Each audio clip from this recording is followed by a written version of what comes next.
It's Thursday, December 22nd, 2022. This is FRCMedia News. I'm Keith Tebow. The reconstruction of Route 79 will begin soon.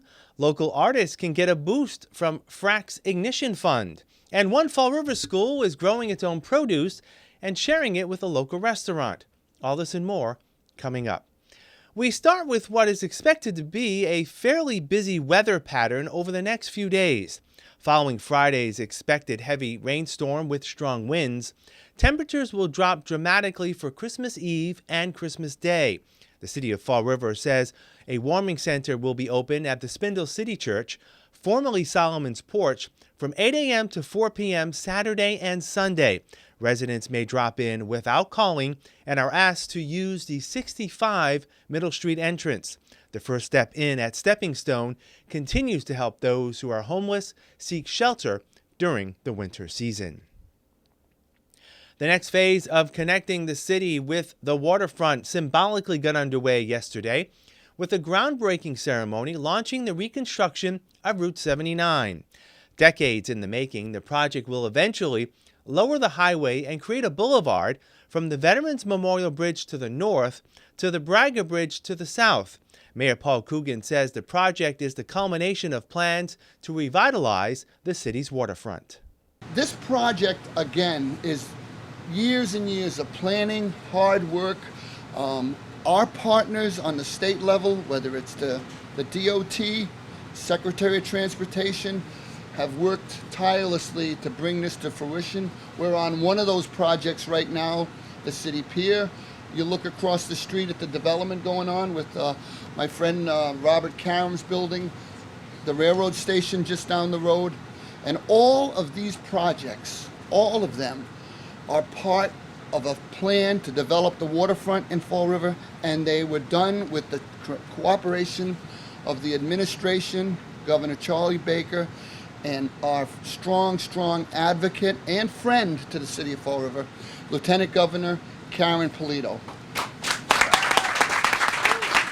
Lieutenant Governor Karen Polito says reconstructing Route 79 was a priority for the city during her and Governor Charlie Baker's 8 years in office, and she's proud to have worked with the city and legislative leaders to make the project a reality. You look from Memorial Park, you know you've worked so hard for the Vietnam Memorial and all the other beautiful memorials there, and how much you embrace our veterans. And then the walk all along this corridor through City Pier. And then you see the city on a hill, and no longer will it feel so far away from this beautiful waterfront, that there will be a real opportunity to access the waterfront to your city on the hill and your city to the waterfront. So this is truly transformational to bring Route 79 and Duval connected from the city down, but also along the whole waterfront right to Battleship Cove and to the bridge. 6th Bristol District State Representative Carol Fiola says when the Route 79 project is complete, it will bring to an end over 20 years of work to reconnect the waterfront with the rest of the city. Back in 1999, the Fall River Office of Economic Development commissioned a report called the Harbor Economic Development. This report did not sit on a shelf in spite of what many people think happens to these reports. That plan and subsequent revisions to that plan served as the guiding light for the revitalization of Fall River's greatest asset, our waterfront. Recommendations in those plans consisted of extension of the boardwalk from Heritage Park to the Veterans Memorial Park, check. Streetscape improvements along Duval Street, check. Reestablishment of commuter rail to Boston, check. Elimination of the spaghetti ramps, check. And now the raising of Route 79 and the creation of new waterfront boulevard and development of 19 acres to create new housing and niche retail. Yesterday's visit by the Lieutenant Governor was her last to Fall River before she and Governor Baker stepped down early next month. At the groundbreaking ceremony, Mayor Paul Coogan presented the Lieutenant Governor with the key to the city and thanked her and the administration for their support of Fall River. I want to thank her for her friendship, and I hope it continues long past her term. She's done so many great things for the city, whether it was COVID, the railroad, the pier, Route 79. You can put her name on them along with the governor, Charlie Baker. But she's been down here when we ask her to come. She answers the phone when you call her, and she's done everything she can to help this city. And it made my term in office so much easier to have someone like that to work with. Fall River is the recipient of $14 million in federal money from the EPA to purchase clean school buses and replace lead service water lines across the city. Massachusetts Senator Elizabeth Warren says the award is made available through the passage this year of the Comprehensive Infrastructure Bill and last year's American Rescue Plan Act. For as long as I have been in the Senate, I have been pushing for investments for clean air and clean water. As Administrator Cash says, it doesn't get more basic than that.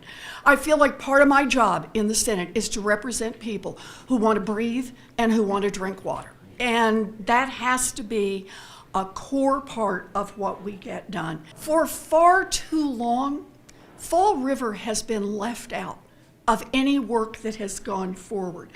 And Fall River has had to bear the burden of both air pollution and water pollution.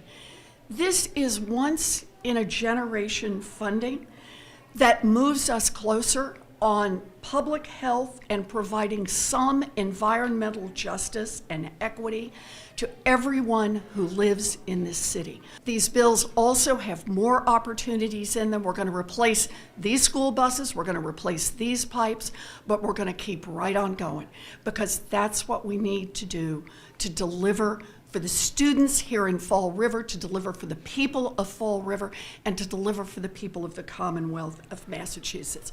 $4 million will be set aside for the city to purchase 11 clean school buses that will reduce greenhouse gas emissions across the city.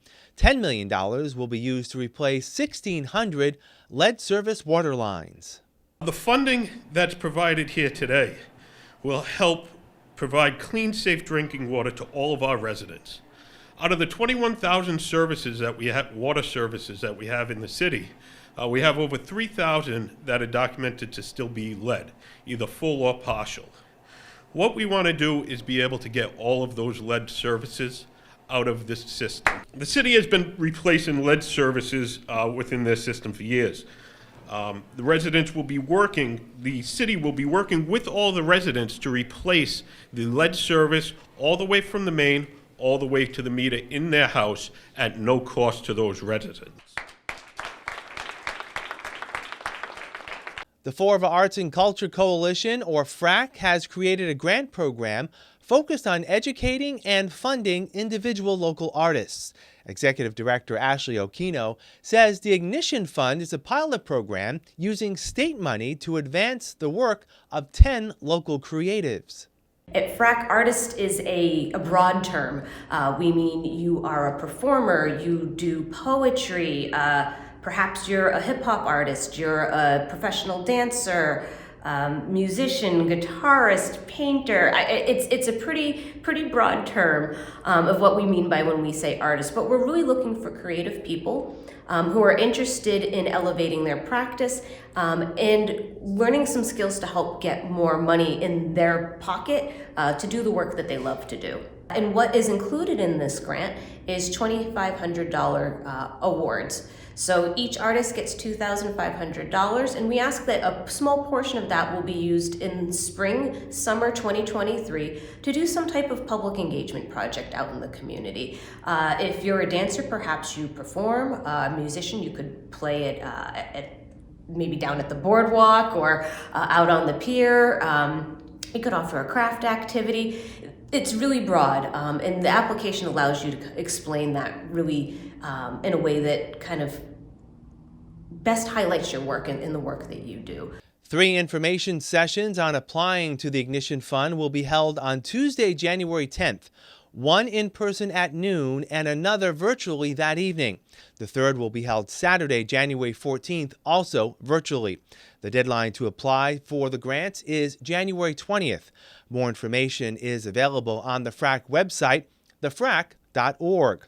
Along with the funding, the project will include a series of open community workshops preparing artists on how to plan for applying for assistance. Even if you maybe aren't interested in applying for this particular grant, we do have 4 workshops coming up. The first one is on January 18th. And if you are interested in applying for this grant, it is really strongly recommended that you do participate in all 4 workshops because they are timed with the application that it will help inform what you're doing. So the very first workshop we have coming up on January 18th, which will be virtual in the evening, is called Project Planning for Creatives. So this will help you start to think about if you do an engagement activity, or maybe you're thinking about playing with the Fall River Local Cultural Council again next fall. This would be a great thing for you to attend. And then coming up on February 15th, we'll have another workshop, and that will be about filling out grant applications. And then from there, we'll offer another workshop in the spring, and we'll wrap up in September with our last workshop, which will talk about taxes for creatives and for gig workers. If you maybe got one of the mini grants that the Ignition Fund has, or you've received funds in another way, you want to think about how you're going to file your taxes so you don't end up paying money. It's been quite some time since we provided an update on COVID-19 here in Fall River. Over the past few weeks, COVID infections have increased. Here are the latest numbers now from a report from last Thursday, December 15th. 138 new cases of the virus were reported last week, up from 132 the week prior. Fall River now has 33,953 total cases of the virus since the onset of the pandemic. Vaccination rates remain flat, 70% of city residents having received at least 1 dose of the vaccine, 61% fully vaccinated, 29% having received at least 1 COVID vaccine booster, while 10% have received a second booster. We'll have more FRC Media News right after this. Here are some job descriptions on the latest hot jobs list from the Mass Hire Fall River Career Center. Maintenance mechanic. Teufelberger Fiber Rope Corporation, located at 848 Airport Road, is seeking a full-time maintenance mechanic, responsible for preventative maintenance, installing, troubleshooting, and repairing equipment within the factory, building, and grounds. Job number 180-69531. Respite Counselor. People Incorporated, located at 4 South Main Street, is looking for a full-time respite counselor, responsible for maintaining the safety and overview of the assigned age group and providing leadership and support to camp participants. Job number 180-72027. Child Care Center Director. Kind Hearts Learning Center, located at 700 Northeastern Avenue, is looking for a full-time Child Care Center Director, responsible for overseeing the day-to-day operations of the Child Care Center. Job number 180-67691. Dentist. Alpha Dental of Fall River, located at 230 Rhode Island Avenue, is looking for a full-time dentist. For more information, call 508-646-9600. Innovative Defense Technologies, located at 99 South Main Street, has an immediate need for the following full and part-time positions. Software Engineer. Job number 180-75345. Deputy Engineering Program Manager. Job number 180-68960. For more information about these or other positions, visit Mass Hire JobQuest at jobquest.dcs.eol.mass.gov or call the Mass Hire Fall River Career Center at 508-730-5000. Hi, I'm Tess Curran, Director of Health and Human Services for the City of Fall River.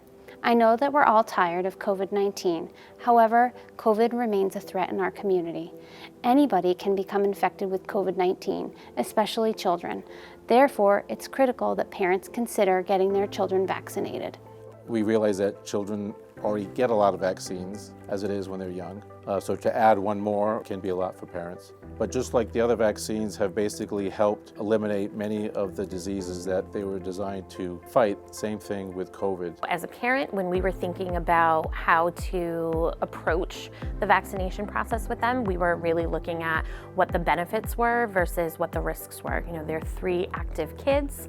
They like to play outside, they like to run around, and we wanted to keep them as healthy as possible. We talked to our pediatrician, what was going to be the best move for all 3 of them. For parents who have questions about the vaccine, the best thing you can do is ask your pediatrician. There was a little pinch, but it wasn't really that bad. Anyone 6 months and older is eligible to receive the COVID-19 vaccine. For questions, please contact your doctor or visit frvax.com for additional information. Welcome back. Unemployment in Fall River rose slightly last month. In November, the jobless rate in the city was up 0.1% to 4.6%, up from 4.5% in October. The unemployment rate in Fall River last November was 6.5%.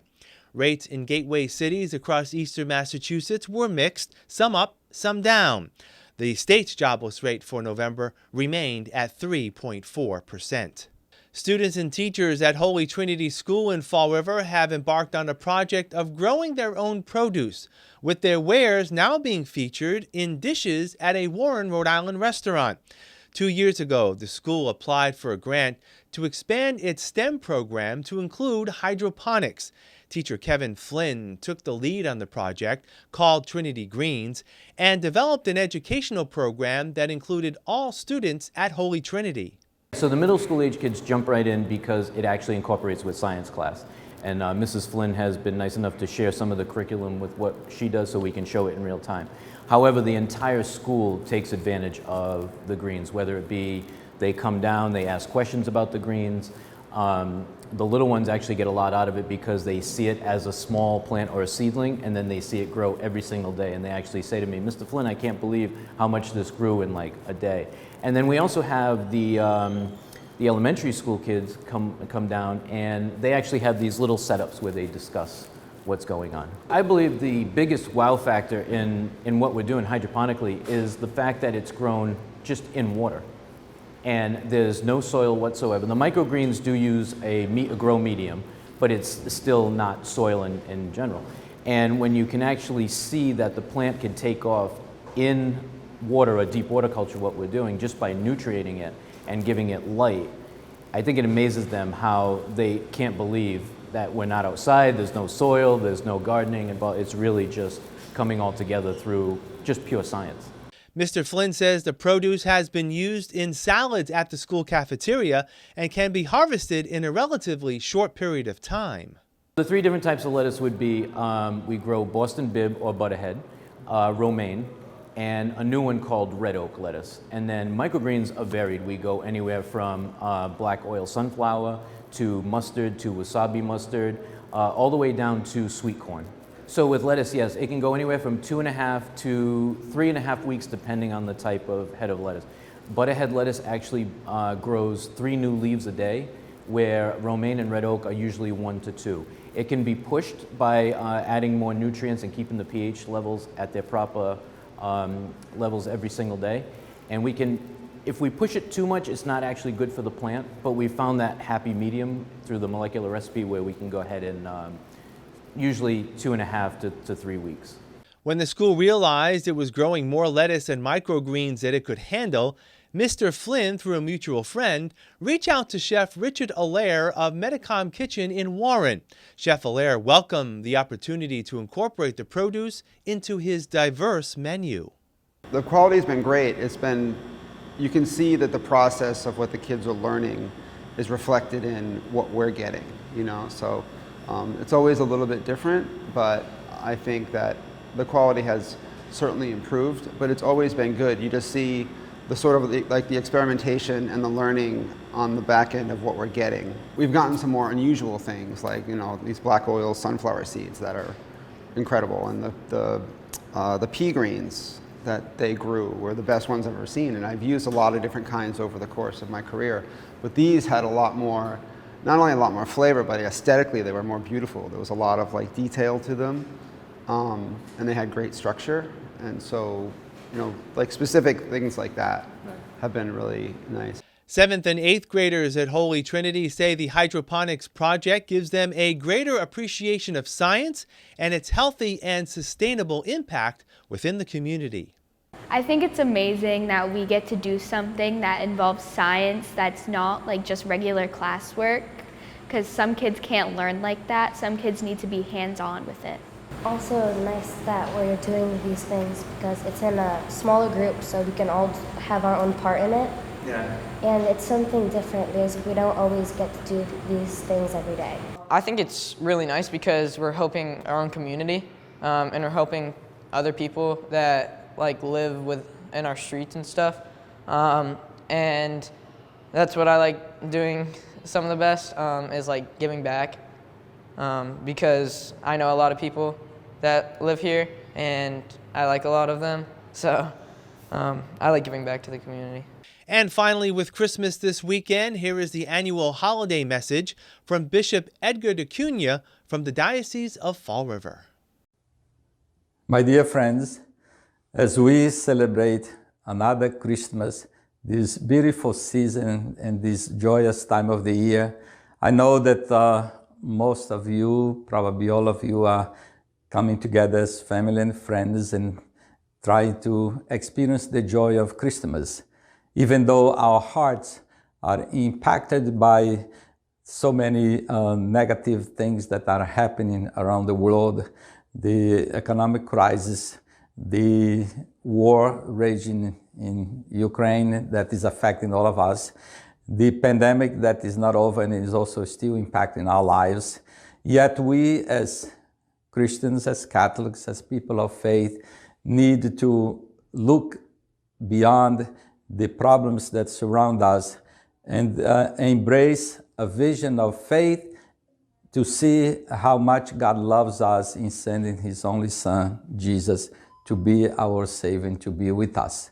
So this Christmas, I invite you to allow your faith to help you see things in the light of how God sees things, and to see yourselves and your families and our world as God sees them, and allow your faith to shed light into all these challenges, and also nurture and strengthen your faith to prayer, to the Word of God, and to being as united as possible with those that are important to you, and to be part of a community of faith that helps all of us deal with these problems. And the second thing that I think Christmas reminds also is the importance of family. People often say that after God, the family is the most important thing for them. And it is true. We all come from a family. We all belong to a family. And family is so important to us. So I invite you to join together as family this Christmas, to pray together as family, to tell stories to the younger generation about your ancestors, about your traditions, about your Christmas customs and celebrations and things that people did and throughout the years, and let the young people know that they are loved, that they are embraced in the family, and think about the family of Jesus, Mary, and Joseph, and ask them to be part of your family, to intercede for your family, to pray with them, so that we can all have a wonderful year of 2023 filled with peace and joy and prosperity for all of us. God bless each one of you, and a joyful and Merry Christmas to you and your loved ones. We will wrap up this edition of FRC Media News after this. Welcome to Hot Dogs and Cool Cats. Today we have Artie. Artie here is a big Mastiff mix. He is about 5 years old. He is a big boy. He is about 98 pounds. He came in as a stray, and then he was later surrendered to us. He's not good with cats. We also say we would like him with children over 12, and he's not really the most energetic and boisterous, but he can move around and do his thing, and he's just a big boy, so in that he just has strength. Probably want somebody who owns their own home and has a lot of room for him to roam around and just find an all-around good home for him. If you want to come down and meet Artie, feel free to come to the shelter. We would prefer if you fill out an application first so that we can get you approved. And then you can come see him at Forever Paws Animal Shelter. Today we have Philip. Philip is a 2-year-old male, domestic shorthaired. He would do good in any home. He'd do good with kids. He's pretty laid back. As you can see, he don't mind being held. He's very laid back, as you can see. He likes being held and cuddled. He's a very handsome boy. What are you looking at? Very handsome boy. Like I said, he would do great in any home. He'd do great with kids. He is playful. So if you'd like to meet our little friend here, he is up to date with all his shots. He is microchipped and he is ready to go. So if you're interested in meeting Philip, come on down to 300 Linwood Street, Fall River, Mass. You can call us for an appointment at 508-677-9154. Hi, I'm Tess Curran, the Director of Health and Human Services for the City of Fall River. COVID continues to circulate in the community, and we need to be aware of the resources available to us. These resources include testing, treatments, and vaccinations. As we enter into the flu season, the winter season, the biggest advice I can give to all people of our community is to monitor themselves for symptoms, and home tests for COVID are available, and I encourage people to do those tests to isolate if they have symptoms or if they test positive to COVID, and then to really reach out to their medical provider if they do test positive on one of the home tests. There are treatments available now for COVID. Many of them are very effective in preventing hospitalization and severity of symptoms. The manufacturers of the COVID vaccines have updated their vaccines to meet the new variants that we see in our community, including Omicron. And so I encourage people to get the booster vaccine. For individuals who have questions about COVID or the new vaccines that are coming out, I recommend that they reach out to their medical provider, or they can look at the local resources on the FRVax.com website. That'll do it for this edition of FRC Media News. Please visit our website at frmedia.org for all the latest news and local information. This is our last regularly scheduled newscast for 2022. Next week, we'll have a special edition of the show looking back at the top community news stories for 2022. We hope you'll join us at that time. For all of us here at FRC Media News, I'm Keith Tebow. Merry Christmas, and we'll see you next Thursday.